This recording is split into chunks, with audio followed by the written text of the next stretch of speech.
control of your own life. Welcome back to the Landy Passenger Seat, everyone. As usual, we're up before the sun, hoping today's wildlife sightings are as heart-stopping as yesterday's, like the incredible hour we spent with these beautiful lions. So, what does today have in store instead? What creatures will we cross paths with? Well, let's just say it's so good, we had to break it into multiple episodes. Okay, here we go, talking to the camera first thing in the morning. Let's see how coherent I can be. It's quite exciting to be up before anyone else. Quite exciting to be up before the sun, even. We start every day at 6 a.m, as the best animal action is often first thing in the morning. Goodbye, Etosha Pan. We shall see you very shortly. And hello, sunrise. We'll see you even more shortly. A quick catch-up as we hit the road. For the last 3 months, we've had the incredible privilege of having Etosha National Park, this huge wildlife sanctuary in Namibia, almost entirely to ourselves. And we've captured so many amazing memories. And now we're on a final mission to sweep across the park, spend an hour at every waterhole, and film it all for you as a coherent journey. We want to share this combined beauty with everyone who might not get the chance to see it for themselves. And today is where our edited journey for you seriously begins. The plan is to visit 3 great waterholes. We'll show you exactly what you would have seen from the Landy passenger seat, plus we'll share highlights from my previous visits when we've spotted something special. Righto, let's go and see what we see today.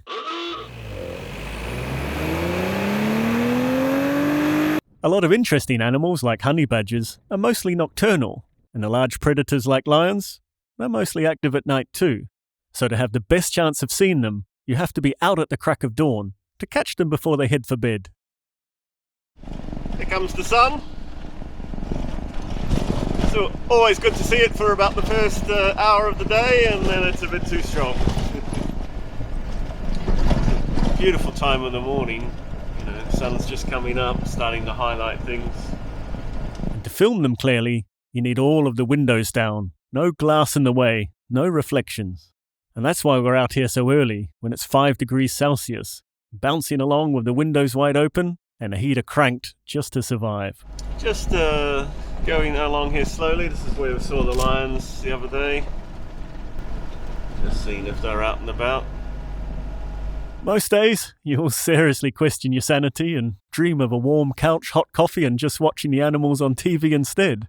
I've had mornings as cold as -6 Celsius. It can be brutal, but oddly exhilarating if you're slightly animal insane like me.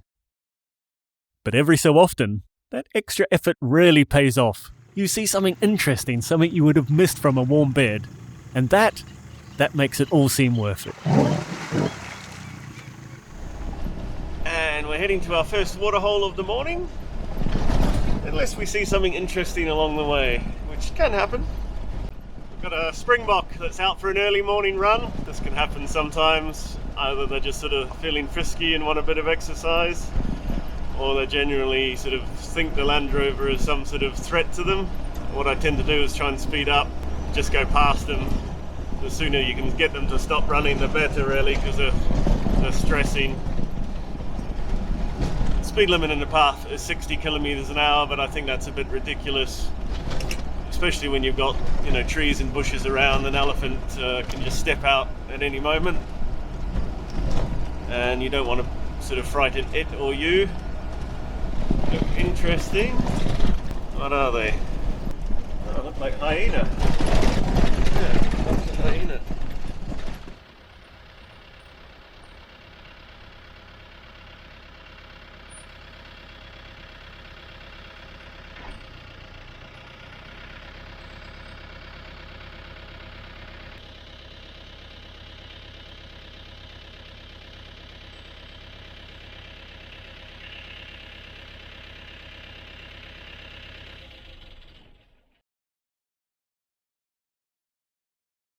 Comes the rest. I'm getting a little bit cautious. No, they're still doing it. The one's just gone around in the grass. This one seems happier to come up.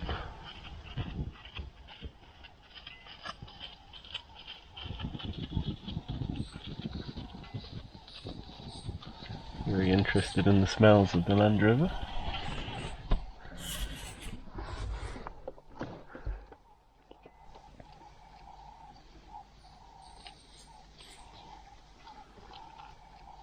They can smell all the food inside.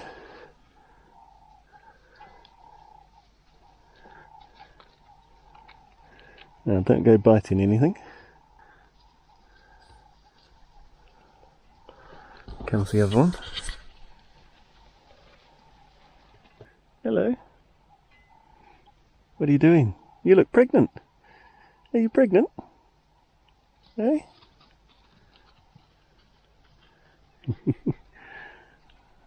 Some are pretty interested in the Land Rover.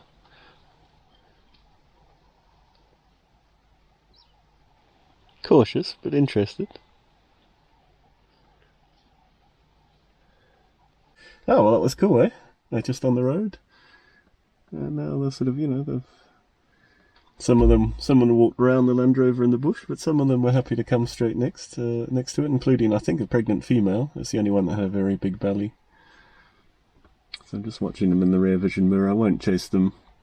I had a good sighting, nice and close up, and it's not nice to harass animals too much.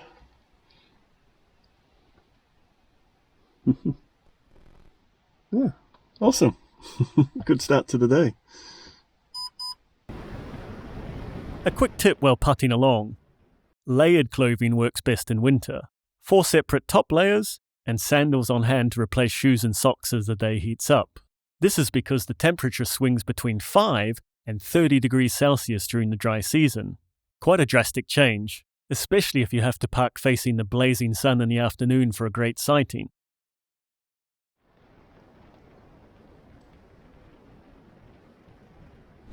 Okay, so coming up to the turn-off for our first waterhole of the day. I've no idea how to say it. Sumkor, I guess. The T is Sumkor? Sumkor?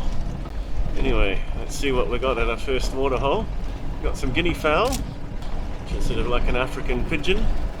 And we've got those birds which rely on camouflage in the bush, but they haven't quite figured out it doesn't work when they sit on the road. Okay, so it doesn't look like we got anything at the waterhole, which is a little bit unusual. So let's see who's going to come along first. Now, the most important thing to figure out when you get to a waterhole is where you're going to park to get the best shots. So I'll give this a go. Welcome to Sumkor, waterhole number 2 on our journey, on what seems like a wildlife public holiday, as absolutely nobody has bothered to turn up to work today. It's quite common for the journey to be more rewarding than the destination, and certainly not the first time I've arrived somewhere feeling a little bit underwhelmed with nobody home. At least you can usually rely on the birds to provide a bit of action, even on the slowest days.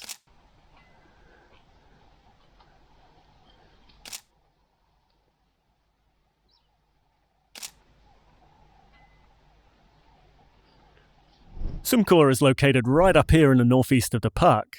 Later, we'll make our way down to Kleinokavi and onto Chudop Waterhole, which offers fantastic light at sunset.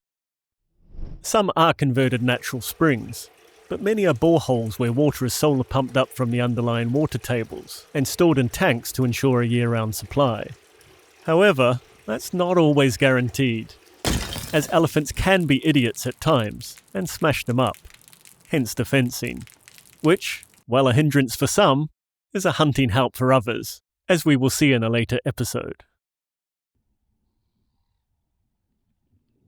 One thing you notice when you sit here hour after windy hour is just that.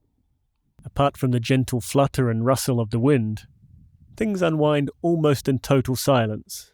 Very rarely do animals make any noise to draw attention to themselves. So if you do manage to rock up here one day, follow their example by maintaining silence for the best chance of seeing the most interesting things. Oh, pass us a beer, will you, Sharon? Oh, Struth, I thought there'd be more animals than this.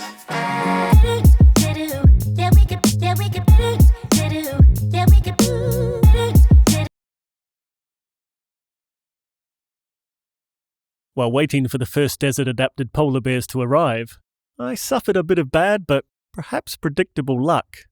Today it was crippling for my heroically amateur filming efforts. A bit annoyed.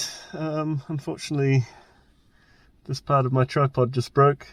That's quite a realistic situation. You come to Etosha, you've got all your camera gear ready to go, you're looking forward to capturing all these magnificent animals which haven't bothered to turn up this morning, and one key piece of equipment, one small thing, breaks off.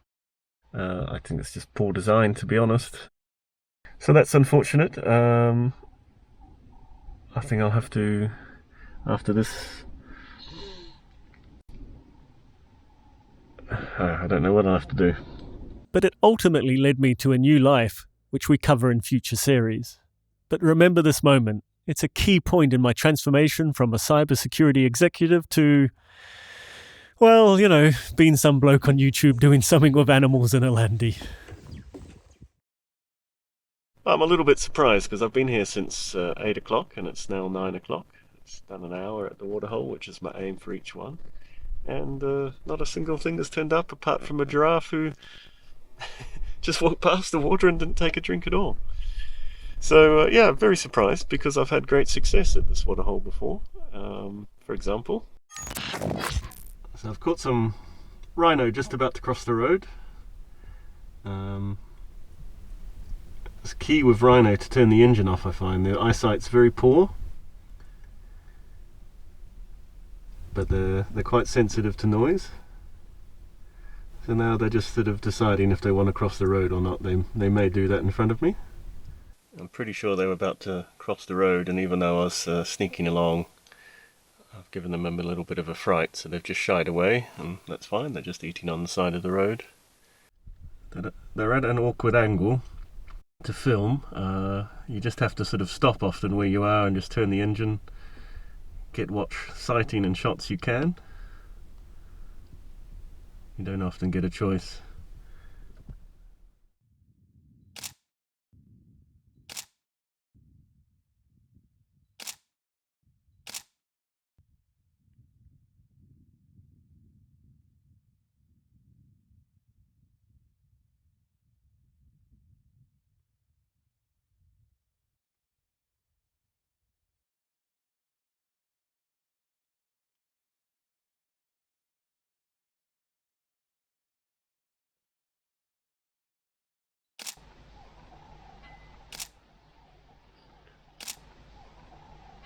One day, I was very, very, very excited to discover a whole new species of animal. I'd literally never seen this animal before. Never a glimpse or a hint of it on TV or the net in any way, shape or form.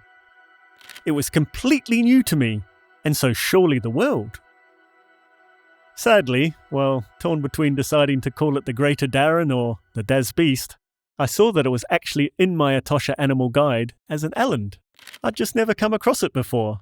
It's surely the most unknown of all of Namibia's large animals, and needs to hire a new social media agent quickly.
A few other hard-won tips while enjoying these previous sightings. It's always best to be prepared for a long and fantastic sighting. It's what we're all hoping for after all. So having some easy-to-reach food and water is a high priority. If the lions are munching away on lunch, you can too. For this, I located the Landy's fridge right behind our seats so we never have to leave the vehicle to join in the feasting. And a pre-made thermos full of tea or coffee can really seem like you've hit the jackpot when your energy is waning, but your camera finger wants to keep clicking.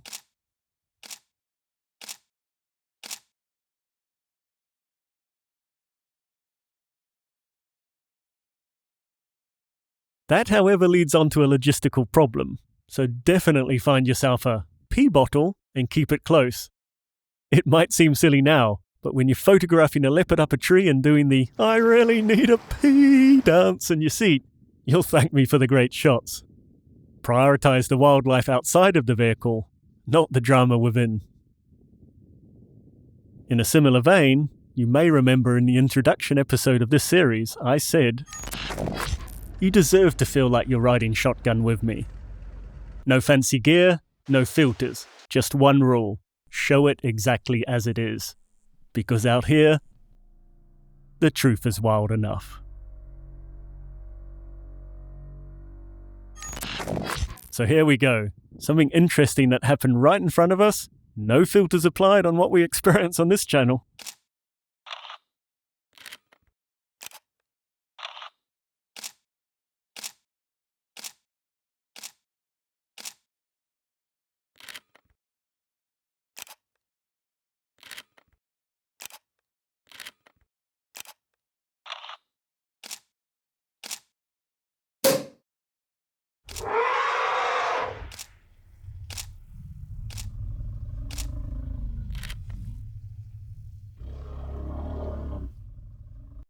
I probably visited Sumkor at least 20 times during the 4 months I was in the park, so finding nobody home wasn't an unusual occurrence. Yeah, nothing at all by the looks. Nothing happening at this waterhole, and that's often the case of just sitting and waiting quietly to see what turns up. Sometimes with the more nervous animals, it's just you're driving up. The noise of the tyres on the gravel means they'll sit back for 10 or 15 minutes. Or perhaps not come at all, so you have to be a bit conscious of that. One of the hardest things to decide each morning is where exactly to go. What direction, what tracks, what waterholes. I often think of looking for wildlife as being like gambling. You throw some time and money into it, and that first decision each morning on what direction to take is your first shake of the dice. What you will see for the rest of the day all depends on that very first decision. And on this particular day, my gamble was to head up to Sumkor, and it's fair to say it paid off quite handsomely. Crawling up to this next waterhole. It's normally quite a busy one, but the sun's always in a poor position. And we've got some sort of animal around the waterhole. I can't quite tell what it is. Looks like some sort of antelope. So I have to do a bit of a circle around. Ah, no, it's better than that. It is a huge pride of lions. Very, very big pride of lions right there. Look at that. Brilliant.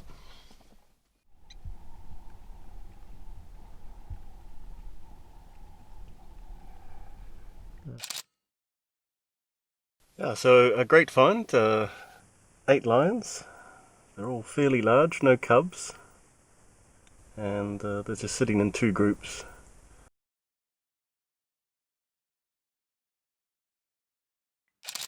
We've got a couple of lions digging into the sand, or maybe it's cooler sand underneath.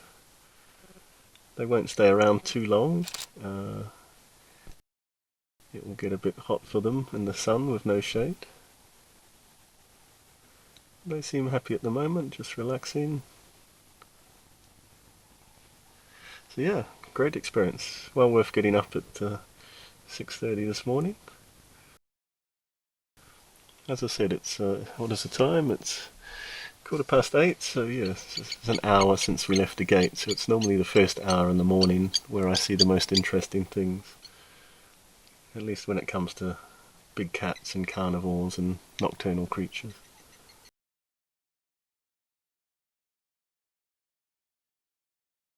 So now basically you sit and wait and enjoy taking in the spectacle, really.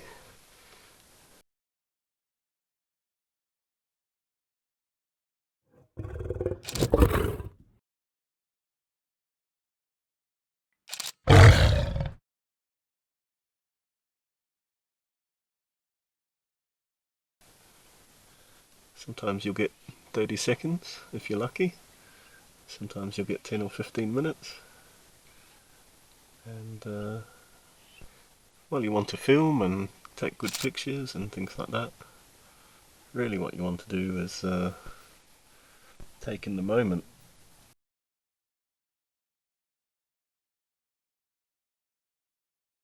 Quite a young male, hasn't got much of a mane, and the mane is quite white. Another female, and again another male with not much of a mane, so quite juvenile.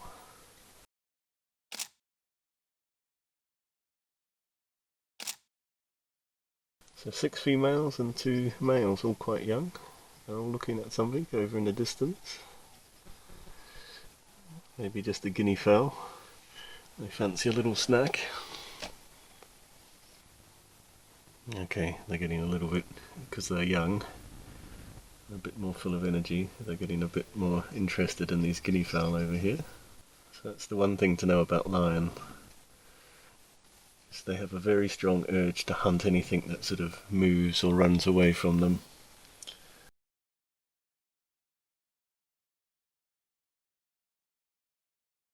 Yeah, so at times like this it all seems worthwhile, really. All the effort and the cost and the time and the early mornings and the freezing cold campsite and poor showers and everything.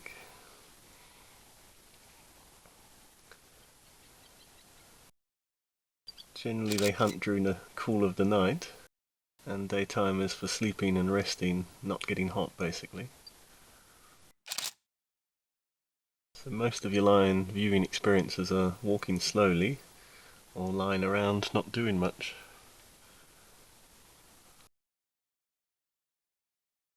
Unlike the tightly edited down, slow motion world of typical wildlife films with fake background music,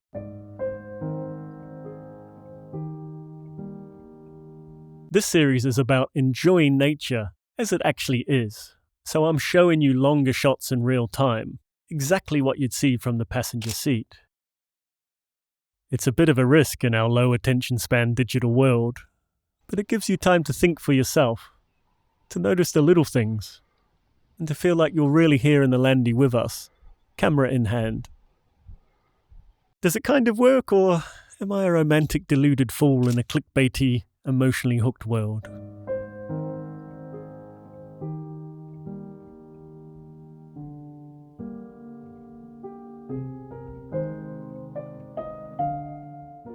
Overall, Sumkor provided a happy hunting ground for me, so I'd give it a very positive 6 out of 10 as a rating for our experience. It loses points as the sun is always a problem. The car park is on the wrong side of the hole, but more often than not, it gives you something to look at, a good waterhole.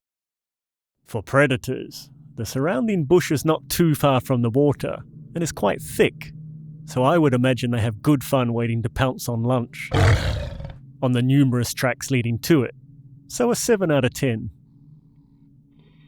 For their prey, the thick bush around most of it provides a very high risk to get to the water, but at least there is 360-degree access from all sides, and thus no major barriers to running away as fast as they can. So a 5 out of 10 for those potentially on the breakfast menu. Would you agree it's been a great morning so far? A cool hyena experience, excellent safari expectation management on a wildlife public holiday, and a taste of what this place can offer on normal business days. Now it's time to crack on. The action we get into this afternoon is so good that I've split it into a second episode. I never give away exactly what's to come, but I promise it's as good as anything we've seen in the series. So make sure you're subscribed so you don't miss part 2. See you there!